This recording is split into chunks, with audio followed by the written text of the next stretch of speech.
What's going on, guys? KamikazeKid here, and I'm here with Goin Gamer.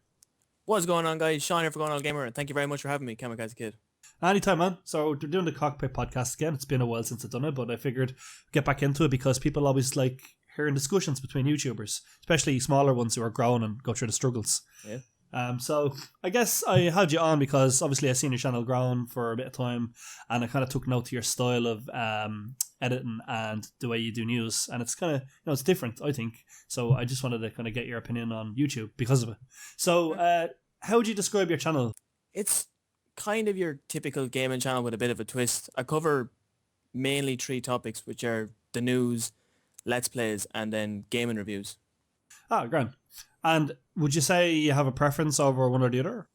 I'd say I prefer the news videos over anything because there's something different, and I learn a lot more about games, more than what I would have known. Ah, I see what you mean. How would you say you find out all this news? I actually have an app on my phone called Appy Gamer, and it compiles a load of news stories from lots of different sources. So all I have to do is just go into it every now and then, scroll up and down, and I can find thousands of news stories from a load of different places. Oh, really? So it's actually a combination of multiple blogs and articles? Yep. That's pretty good. And then I just save them during the week, and then let's say on a Thursday or Friday I'll go back in and I'll pick out the best ones and I'll just write out a script on that. That actually makes a lot of sense to do, yeah. Yeah. And it's handy from an app anyway, like. Oh yeah, it's really good. Say if this app ever like disbanded. Oh good luck. Was there ever an alternative way you did this, or has it always been the app? There is an alternative way, and it's an awful lot harder. I'd have to manually go into every single kind of news journalist I know and kind of scroll through their website to find good stories. No, yeah, it makes sense. Yeah. I guess it's kind of like as well things that kind of strike you first. Yeah. But like there's the odd time you could go on a blog online and say, okay, this makes sense to me. This is going to be relevant. Because isn't the news everywhere now that it's kind of, you can't help but find the same article sometimes in different places? Or do you find that? You'll find like a ton of articles, like the exact same one, but from different people with different headings and all that stuff, and you just kind of have to sift through it all to pick out the good ones, you know? No, yeah, that makes a lot of sense as well, yeah. And you said that you were in college, I believe, correct? Yep. To me, yeah. So is what you're doing in college relevant to the news that you do on the YouTube? No, not at all. I'm studying software development in college, and part of that actually is game development, so that's pretty cool. That's good. And have you been doing that long? Since September. Ah, so it's just started, like. Yeah, the only thing college really does to contribute to my channel is I use their internet speed to upload the Let's Plays. Because it's extremely fast and I can get them up in 3 minutes, which is brilliant. Would you be willing to do another course after you finish just to continue the upload scheduling speeds? No, because I hope at that point I'll have moved out and have gotten better internet at that point. I'd have a fair shout that you'd get there, to be honest, because I think because YouTube is so young, it's only 10 years old, that we will eventually kind of see change for the smaller channels that now are seen as the never growing ones. Yeah. But we will look at this later on because we're going to have a few different headings to look at as we go down this list, considering the confusion of Irish Let's Players to a certain big Irish Let's Player. Oh, yeah. Just your news reports and news in general on the YouTube being 10 years old and how to grow, funding channels and copyright. So that's going to be our discussions today, and hopefully that'll kind of help some people who are listening to just kind of gather a better understanding of YouTube, especially if you're smaller or just want to even start a channel. You know, anyone can start. It's not as scary as people make out, and I tell you that for certain. But so Goin Gamer, is it Sean? Like, is that the nickname, or is it? That's actually my name. It's your real name, and that's my name. Would it be something you'd go as for, say, if you were doing collabs with people, you'd want them to call you Sean or Goin or Gamer or? I'd say call me Sean. That'd be probably the best one. Sean, yeah. Yeah, it makes me seem more human because Goin Gamer is kind of just like the channel, and then I'm a part of that channel, you know? Yeah, that makes sense. Yeah. You've never been confused with a certain Sean Jacksepticeye Irish lad, no? No. Actually, I always thought his name was Jack. Hence why his channel name Jacksepticeye, but someone then told me his name was Sean, and I was like, okay, what? The relevancy, yeah. It's just, no, I've never been compared to him anyway, because like if you watch his videos, he's very like out there, and I'm more like toned down. Yeah, I think it's more like kind of like he did go obviously for the stereotypical Irish kind of thing, but then it kind of raises the question that is there room for more Irish Let's Players out there? I suppose there would be, obviously, yeah, but like at the end of the day, if you kind of mention, yeah, I'm a gaming YouTuber, but I'm also Irish, people are automatically going to click with like, oh yeah, Jacksepticeye. Yeah, And like, you don't want to be compared to him because he's massive now, and you're just a tiny little channel, and you're trying to get out there. You don't want to be living in his shadow, you know. stereotypicalness can fall very easily with the likes of that stuff. Like, for example, if I said, "Oh, there's this new Swedish Let's Player out," and they're like, "Ah, PewDiePie." I was like, no, just he's PewDiePie. Yeah, no. No, exactly. It's as simple as saying sometimes you gotta kind of change the way you are, or not mention certain things to kind of stand out more. For example, you can't just go with the whole "I'm Irish" card to make it on YouTube anymore. Sometimes it's best not to even say that. It's just to say like this: I am who I am, and this is my channel, and this is the way I've went with it, and you know that becomes who you are, and associated with certain things, with certain images or words or catchphrases that people can catch you for, and it'll link up in other people's videos eventually. Is there any kind of good fan comments or mail you've received since starting the channel that's kind of motivated you to kind of continue? Or Yeah, there's been a few comments where like people have kind of been asking me to do more of a certain stuff. Like back when I started doing the channel, I was doing Let's Plays, like little small Let's Plays at this point. And I started doing a few of Fallout 3, and a lot of people were asking me to keep doing more Fallout 3, and I was like, oh wow, you know, you want this, I'll keep doing it. And a lot of people were loving the news stories as well because they were getting informed on what was happening, and they were like, yeah, keep doing more. And I was like, okay, fine. that makes sense as well. Yeah. I'd say it's kind of even for me, I found that I kind of started it just with different games to test the waters, and with time I just realized that, like, you know, general anything for the channel will help it grow. Like, do everything, don't just limit the channel to one scenario, because so many different people will see the videos and want to join the channel. If I became stereotypical and just did, say, Minecraft or Gmod, people will just get bored, I thought. Yeah. But some people are known for it, but the fear is that game dying with time, you know? Exactly. Yeah, and you don't want to be that guy, because, like, what do you do then? Like, you flip burgers or No way. no, just clean floors. But I was also wondering, because when I first seen your channel as well, I thought that the channel art was very clean. And what I mean by that is it's clear what your channel is about by just looking at it. Did you make that yourself, or was that kind of an artist? Or It was actually my brother, because it was his idea to set up the channel, but then I kind of took it under my wing and then started making the content for it. But he makes like all the art for it. He's made the banner, the logo, and like he showed me how to make the thumbnails, like just simple but kind of out there as well. I see what you mean. It's kind of down to him for the fact that I have like all this really cool art. So That's good. Would you say, like, with time you're going to kind of you've learned what he's taught you and maybe advance on it? Like, say, like, I'm going to make it even better now. I'm going to, like, add outer shadows and all to these thumbnails and color overlays and gradients, and basically what I'm trying to say is more advanced stuff coming in 2016 onwards. yeah, it might happen.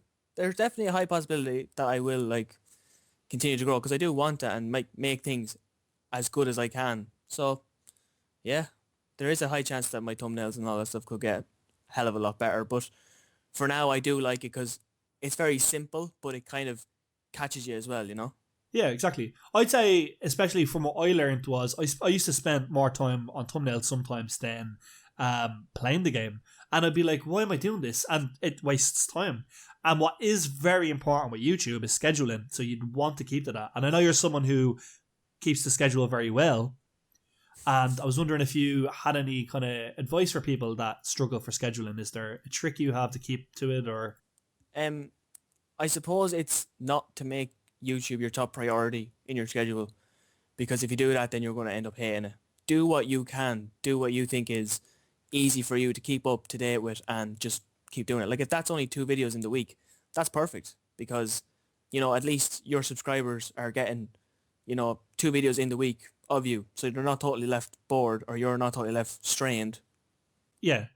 I'd say that's the thing, the communication factor. Like, for example, informing them on social media, etc., of what's next when you upload. Some people actually include it in their channel art. So in their channel art on YouTube, you see their schedule, like, you know, Friday, Wednesday videos or whatever. Yep.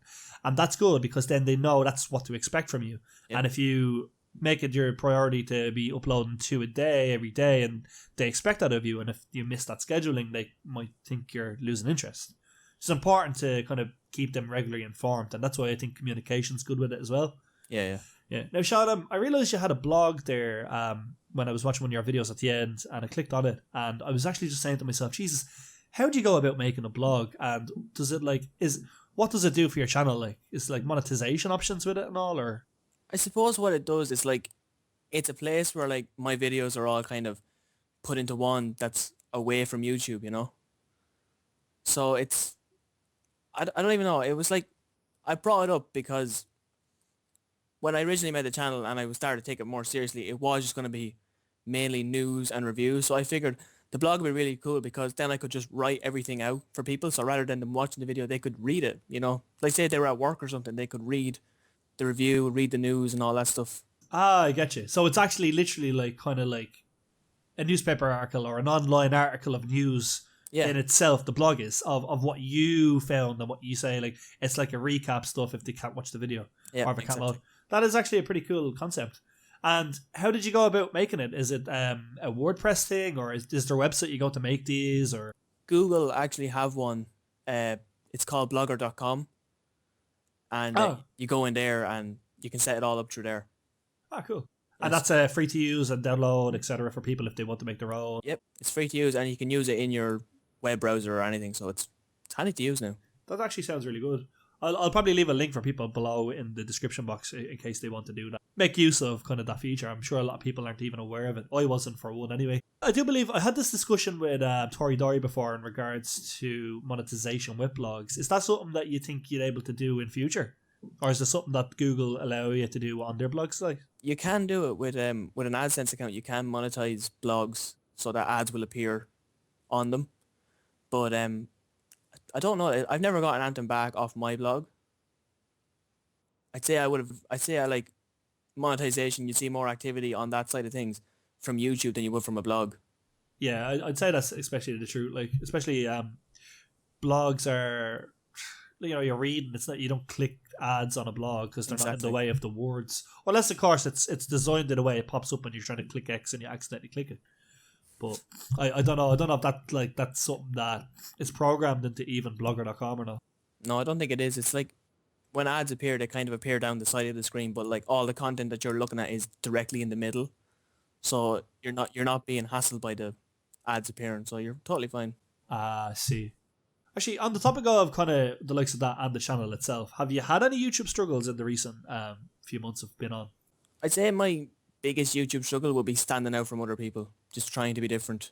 Standing out? Yeah, without like, you know, being similar to other YouTubers. Because kind of now in 2016 I've started to do Let's Plays a lot more, and I feel I'm doing that because they generate a lot of traffic on your channel. But at the same time, I don't want to fall into the same bracket as other people and, you know, just make generic Let's Plays. I want to do something that's a little bit different than most people, you know? Yeah, I think that's funny that you brought that point up, and I'll tell you why. Okay, YouTube is only 10 years old, and we've already have millions of Let's Players in the past 10 years. And you'd be wondering, you can only name a select few offhand and why that is. And then some of them just, you know, get cushy kind of halfway point, making a living off it. But I think that's the thing. Standing out is very important. And the question is how and why. And I think that's something we should discuss. So, like, what would you say stands out on YouTube? I mean, I know a lot of Let's Players have to play the same games. Obviously, first of all, you could play a different game. You know, that hasn't been played, an old game, a new game. Be the first one to do something with it. Or is it the case of not just doing a classical Let's Play? Like, maybe you could be the guy that is known for singing through his Let's Plays, or fucking, I don't know, turning it into mini movies and not actually playing the game, or...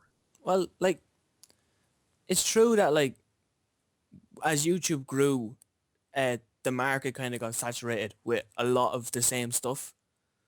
And I think Let's Players are kind of dominating YouTube because whenever I log on, I seem to find thousands of gameplay videos than I would anything else. The second biggest one, I think, would be vlogs.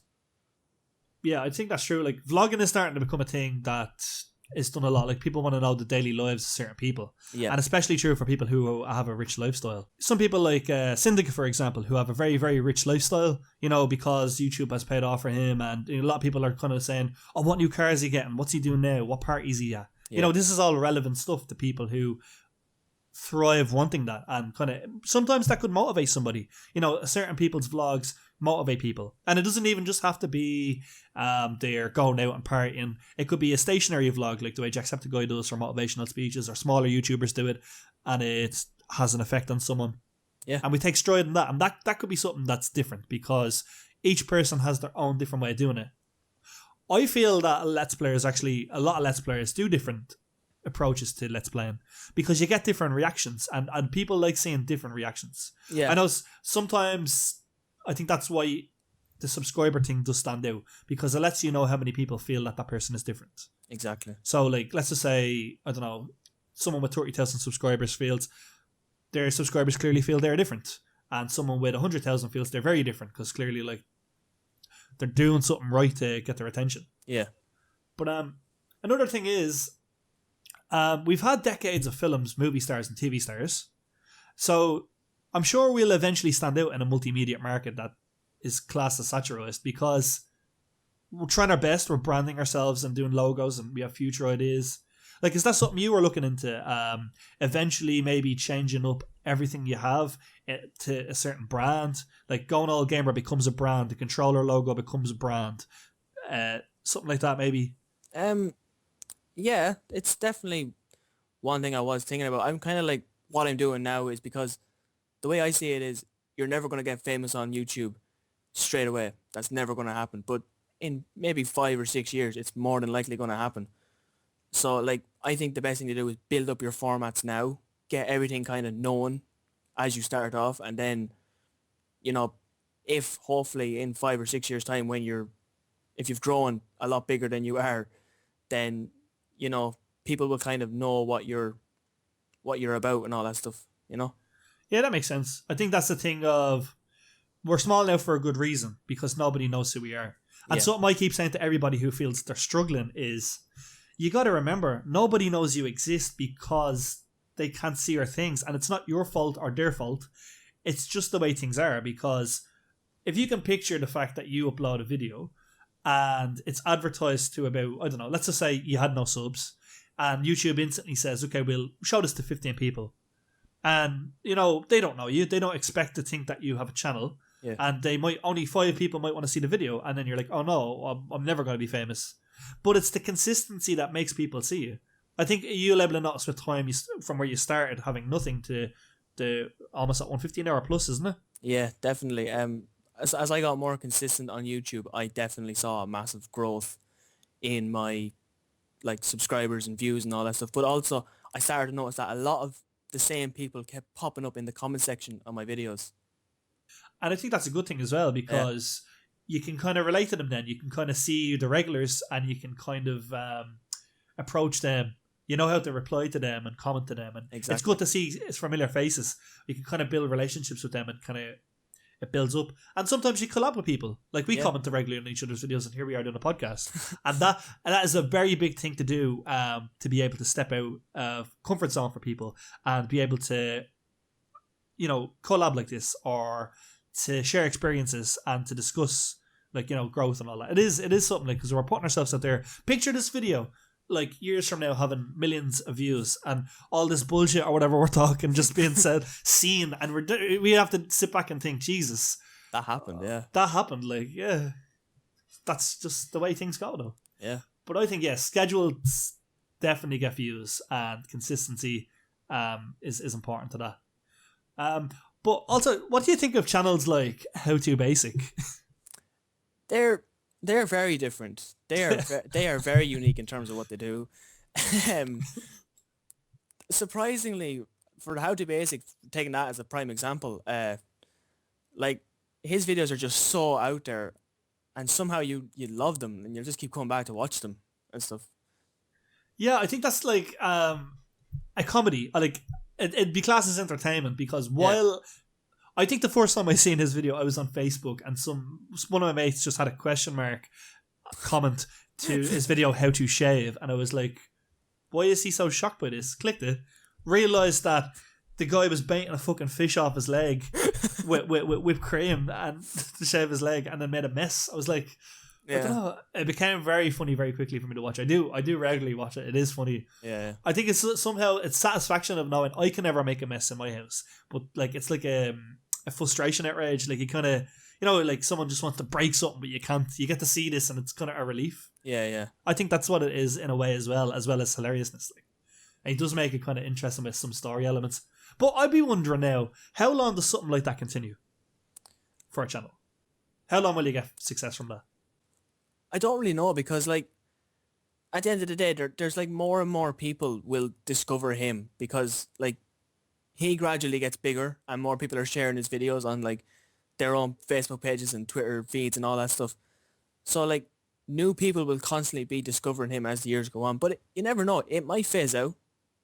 Like with YouTube, it's not known how long something will last. It could last years. It could last 5 minutes, you know? That's true. I think that's the thing as well, like the scary reality of the future. Yeah. Well, like that's the thing. So you're told growing up as a kid or whatever, you know, you have to get a job, you have to provide, blah blah blah, get a house, and this like in traditional roles. So you're told, okay, I have to be employed by some boring company and work my way through life in this boring company because it's safe. You're told it's safe, but companies go like that too. And YouTube being such a big pioneered company, you'd imagine that it'd last longer than 10 years because there's no one to compete with them. And it's I'd say this is so, like YouTube will last for a very long time, I think. But what I also feel is certain channels might mature with time. So if you can picture like the classical way it goes for businesses, like as a business structure, is something skyrockets, kind of goes upward. If you can picture that, something goes upward, and then it reaches its peak, and then it declines. But then it matures. And so what happens is, if you can picture like them graphs, the business statistic graphs, the way it goes up and down, that happens. It never goes to zero. It always, you know, so if you can picture like, okay, you might get big success, and then you might just mature and get gradual success. And if you're okay with that, if that can help you provide for a living, because YouTube is known as, for the big YouTubers, the best place to learn a living, you know, you could do that for the rest of your life, and that'd be a great thing to do. And you get to make people happy in response, and have one of the most interesting jobs in the world. Exactly, yeah. And I think that's good. Like, oh, you did mention actually before we started this about copyright. I think that's an interesting thing to bring up. I did bring it up on my last topic, but I do think it's something we could discuss again to kind of just get people's heads around. So what was it that happened to you?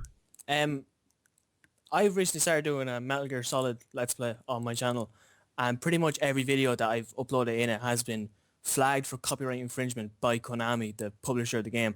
But like, it's not like they're blocking the video or anything. They're just basically saying I can't monetize the video. It's being flagged for something or other. Yeah. But like, I don't know. I don't know what it is, like, because when I looked into it more, I noticed that there's a lot of different developers out there that have a lot of different views on Let's Players. Yeah, it is definitely something that has been the topic of controversy for ages on YouTube. Yeah. For the past 10 years on YouTube. Like YouTube videos weren't always gameplay videos. I think it was like some pioneers that started, like PewDiePie, just started playing small old PC games from dead publishers who weren't going to copyright. Yeah. And eventually AAA titles got online, and they were saying, here, what the fuck are you doing? You're not allowed to do this. Exactly. But the reality is, you're allowed to upload it. You're allowed to do a Let's Play of it. You're just, certain ones you're not allowed to monetize. It's down to the publisher. Exactly. It's understandable. So, just so if anyone is wondering if they're like, you know, oh, can I upload this or will I go to prison? You won't go to prison. No, you won't. You're allowed to play the games and upload them. Just if you want to make money, if you want to put ads on a video that will be profitable to you, that's down to the publisher. And the way you find out, the way I found out anyway, is you look up the name of the publisher of the game. You can do that on Wikipedia or whatever. Yeah. And you basically visit their website and like look for terms of use, and it'll say something a lot. Sometimes they have a message saying, we allow monetization of YouTube videos. Yeah. So I think if you click Control Find on your keyboard, followed by the word monet or monetize or whatever, monetization, you should be able to find information for that. Yeah. But most indie games are fine. Small indie games, like you thinking of playing them yourself lately for the channel? Or? I have been looking at a few indie games to play, but a lot of them are on PC, and unfortunately I haven't fully wrapped my head around OBS yet to use. But hopefully I will figure it out and I can get a few indie games out there, because like as big as the AAA market is, the indie like development side of things is monstrous, and there's a ton of developers out there who would love to get their games out there. So I think that that the indie side is definitely a great place to branch into, especially for gamers anyway. I think it's the most brilliant one because it's such a developing market. Like now, as it stands this year, 2016, all the way probably for the next 10, 20 years, indie games are going to be made in immense amounts. So basically, it'll become the stage where we are lost for choice of what to play. And that's good because this will allow variety for different people, because we'll all have different tastes and want to upload them to the channels and get different subscribers. And what's best is none of the small indie game developers want to copyright infringe us. You can just like, you don't even have to worry. You don't even have to look at it and say, oh, they don't allow it, because they do. Like they're that small that they wouldn't have a notion against you. I'd say as long as their game's getting some sort of exposure out there, like that's enough for them, really. Yeah, exactly. Also, YouTube law is only 10 years old, because YouTube is only 10 years old. Yeah. Therefore, with change, we might actually see in the next few years more favourable laws in place for us. You might even see like all YouTube laws stating that we can play games for money, like for AdSense, without an issue. Copyrights are slowly becoming less of an issue, which is great. Like it is, but like I know you're saying that there is a lot of like that copyrights are getting less and less, but I think there's a lot more YouTubers out there now starting to bring copyrights in. Like the most recent one I can think of is the Fine Brothers, the guys that make the React videos. They recently did something that was incredible. They basically tried to make the term React copyrightable for them. Yeah, that was... It's a dictionary word that you can't refine. Exactly. And like it's not like their format is unique in any way at all. Like sure, what they do is in a way unique to them, but at the same time it's been done before and it's done pretty much every day. I think the best discussion for this I've heard so far online that really hits the nail on the head for it is Boogie's reaction to their video. Yeah. Basically what he was stating was there's some good in what they wanted to do. Okay, so basically there is that line of, okay, they wanted to make a gaming network that people could react to. Like you join the gaming network and you can do all these React videos and all. That's great because it'll give you your channel exposure being on a gaming network and be able to grow with a gaming network like them who could provide, and it's new, to provide that kind of boost for your channel, especially if you're small, in a safe environment for and like provide like probably music and probably channel arts or whatever for your channel. The only problem with it was at the cost of being copyrighted if you aren't in that network, which is the bullshit part of it. Exactly. But luckily they, as we've discovered, have eliminated that whole thing. So basically you won't get copyrighted for reacting to videos. They apologized for kind of approaching it that way, and some people see them as assholes for it, but you know, they've lost over 1 million subscribers already from doing that. I know, I saw that. So that goes to show, which is also scary because you're thinking, right, you're a big channel now, are you safe? No, you could say the wrong thing one day and everyone hates you. Exactly. And that I think that's more like, that just goes to show, like, if this can happen to big YouTubers, that could even happen to smaller YouTubers as well. Like, you could say something in your video that completely turns your tiny fan base against you and you just lose a load of subs, which will be heartbreaking. Oh, I'd hate to lose so many subs. Yeah. But like, especially like at the stage we're at now where everyone counts, but there is that thing of slow growth and slow decline. So you might notice now and again you get to 150 and you're back down to 146 and you're back up to 162, you're back down to 100. It's like, what the fuck? Then you get 3 million and you're like, what? You know, but it could be like that. Like a dramatic growth or dramatic decline.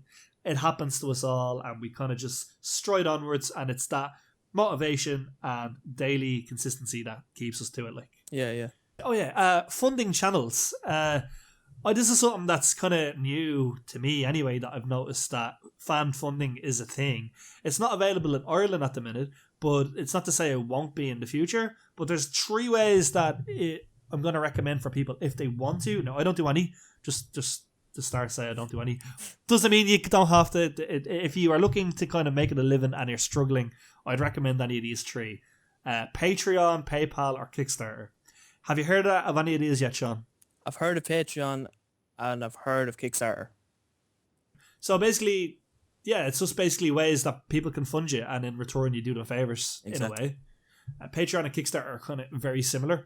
So it's just basically like, someone like donates money to you and different amounts, and depending on the amount you require different favors. Like you might say like you'll add them to like your, I don't know, a fan page, or you'll do something for them to, like, earlier videos or private videos are unlocked, or you add them on Snapchat or stuff like that.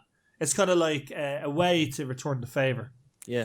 And I think a lot of video games are starting on Kickstarter now too, and I would recommend people visiting Kickstarter.com to check out the new indie games coming out. Yeah. I think there's one called Ride with Strangers. I've seen that. That's been cropping up an awful lot on YouTube now, and it actually looks really, really good. Yeah, I went to donate, and it said that they were out of donations. They didn't want donations for a $5 anymore, so I can't get the demo, which is unfortunate. But I would have paid that to play it. Like, it looks like a cool game. Like, I'm not surprised that they're like that game is kind of launched, because like I've seen Jacksepticeye playing that and everything. So like, yeah, like I'd say like that will definitely kick off, and obviously with the likes of him supporting it, would definitely like have millions of people supporting the game itself. Exactly.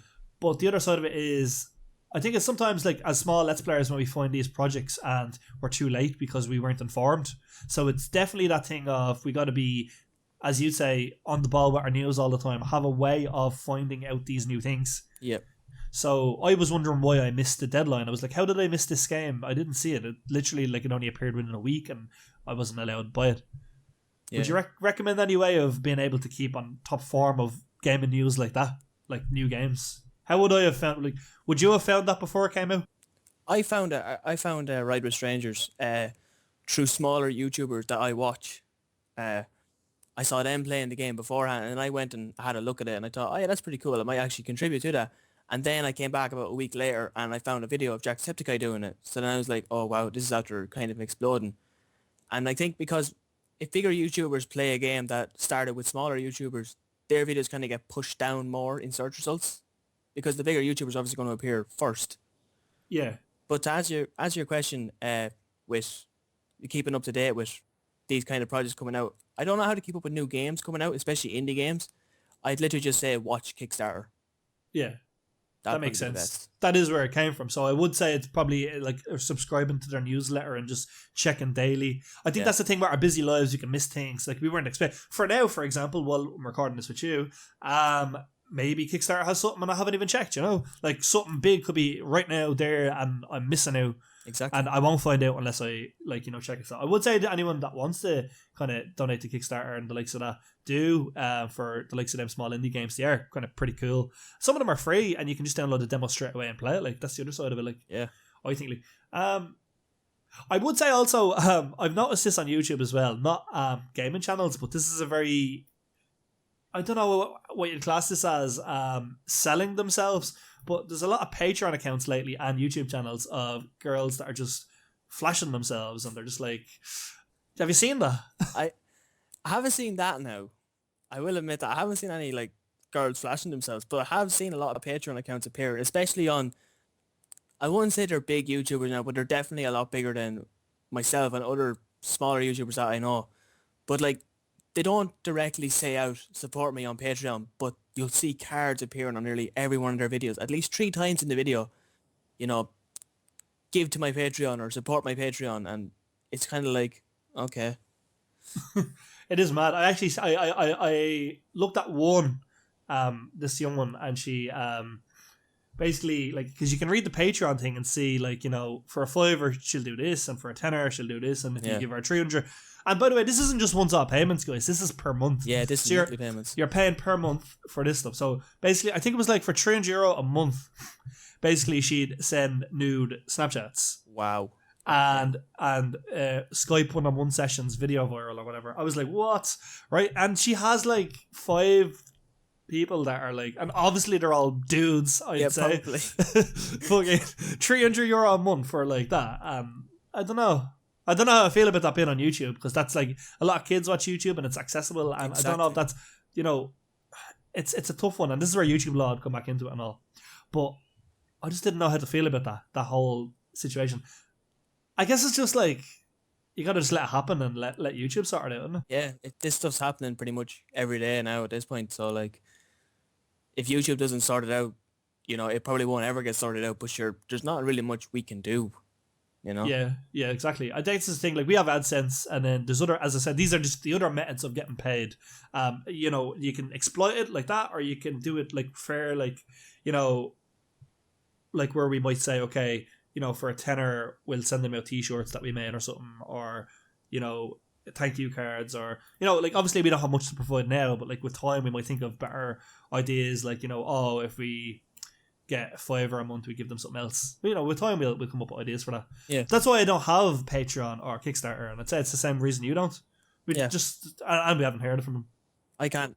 I say I don't. The reason I don't have a Patreon account is because I can't actually think of anything that I would do for people, because I honestly wouldn't know what to do. I'd be half afraid of doing that for people. Oh yeah, then, definitely. Like, imagine they send the money and then like I go to do that thing and I didn't provide it. Like email them something, or post them something, and I don't know how to post because I've never posted before in my life. Yeah, it's like promise them free food or something. Oh man, it is scary, and it's definitely something you really have to look into before you jump into the deep end. You know? Yeah, I'd agree. Yeah, and also, do you think that funding like this is a cry for help, or does it show we're just in it for the money? Well, I don't really know how to look at it, because for some people it can be, you know, give me money, especially people that have thousands upon thousands of subscribers and have their videos monetized, so they're definitely making money off their videos. But if you see a smaller YouTuber trying his best, you know, and like he has a Patreon account, he's probably looking for money to help support his channel. Like I myself, I don't have a Patreon account or a Kickstarter account, but I do have a merch store. And I run it through Spreadshirt.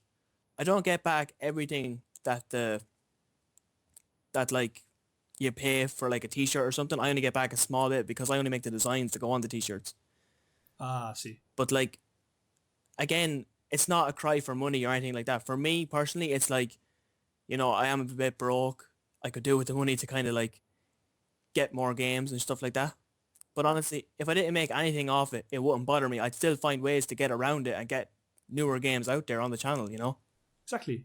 I think it's something that if we do eventually do it, like test it, because if people are willing to do that, then thank you very much, people. Yeah, exactly. There's no harm in it. We'd probably do, as you say, we'd be willing to donate to some Patreons. Therefore, we're not complete jackasses. It's kind of fair trade. We donate to what we want, and people could donate to us if they felt it was necessary. Yeah, exactly. But within reason. Don't go sending Snapchat nudes. No, don't do that, please. Especially if, we'll just leave it there on that one. But so is there any games that you're looking forward to this year for the channel? I say the new Hitman game coming out is probably one of my biggest ones, because I'm a massive fan of Hitman, and I didn't get to play the beta this weekend, but I think I seen Jacksepticeye playing that, and he was like on a boat and something. Yeah, it looked pretty cool. He said they brought back the what's it called, Hitman 47 Vision or 47 Vision Instinct. Yeah, that's right. They brought a lot of stuff back from even the older games, and I think that looks pretty good. Another game I'm really hyped for now after playing the beta of that was The Division. I'm really looking forward to that one as well. Give that a go. Yeah, I'd love to see that on the channel. Hopefully you play about with them, like. Pretty cool. To do a full let's play of that, and I'll actually, ironically, because I haven't started playing a Hitman game, I'll probably play a Hitman game. I don't know if it'll be on the channel, but I'll start playing a Hitman game. Not bad. So I can get into the feel of it, because I've seen the movie, and you know, I'm sure the game's better. That's where it started. They are the games. I think the games will be better. Actually, no, they are better. I've seen the film. That's it. I'll have to play them and then judge that for myself, I suppose. Yeah. So, what's this year's goal, Sean? In terms of views and subs, I don't really have a goal. If I could grow as much as I did in 2015, that would be fantastic. My real goal would be get more content out, because last year I was only doing one video in the week, which was the weekly news roundup videos. Towards the end of the year anyway, that's all I was doing. But for this year, I want to get out a lot more content that, you know, is likable for starters, because if the people watching it aren't liking it, then I'm obviously not going to enjoy making it. So that's really my goal, just to get more content out there. Because I see other YouTubers doing 3 or 4 videos in the week. And I kind of want to get up there as well, you know? Absolutely. And that's a good goal to have. It's kind of just keeping consistent, which is what we were saying throughout this whole thing. Yeah. Consistency is key. It's, you know, it's alliteration in its finest. It literally just be consistent and it'll pay off. And love what you do. Amen. Fucking. So, any motivational words before we go? Motivational words. I'm not really good on this one now. I'd probably say just be consistent, because that's literally all you can do on YouTube. Just be consistent and eventually people will come. That was perfect, man. And thanks for coming on today. It was a pleasure having you. You did perfect. Thanks for having me on. No, anytime. And as I always say, everybody, thanks very much for watching, guys. I hope you enjoyed this Cockpit podcast today. And if you did, you know what you have to do. Like, subscribe, join the Kamikaze and Goin All Gamer tribe. And we'll see you guys at the next one.